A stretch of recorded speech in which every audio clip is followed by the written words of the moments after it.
last step in the construction of our board game is to create rules. Last week, we took random cards from around our home, and something like this, 1 plus 7, if you answer it correctly, could be your next move in the game that you're playing. But now we're going to complicate rules a little bit further by adding to these cards.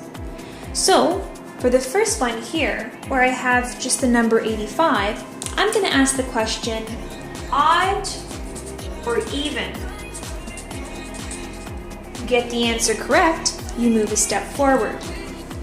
For this next one, we have a circle, and we have to figure out the fraction that's indicated with the question mark.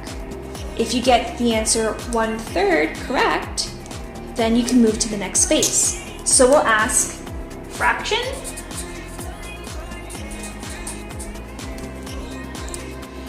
The next one, we have a frog leaping.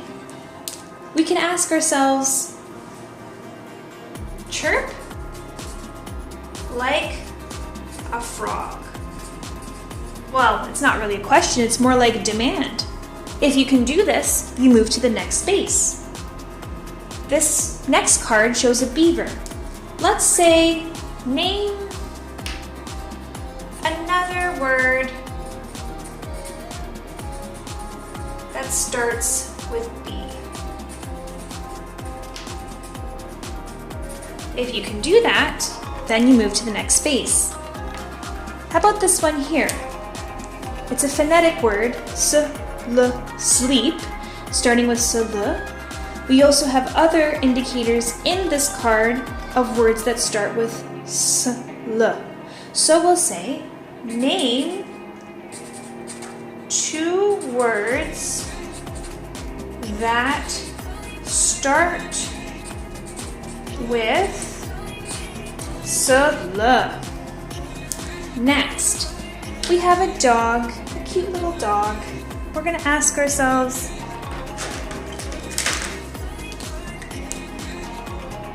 what 3-letter word starts with D? Next, we've taken bananagrams and we've put them onto a card. We're going to ask, spell out a word. It's more like a demand again. The next one, we have a whole bunch of animals on the card, and the lion is usually an orangey color, so we're going to draw a circle with the orange marker around the lion, and we'll say move to the corresponding color. And finally, we have a card that has a fair on it.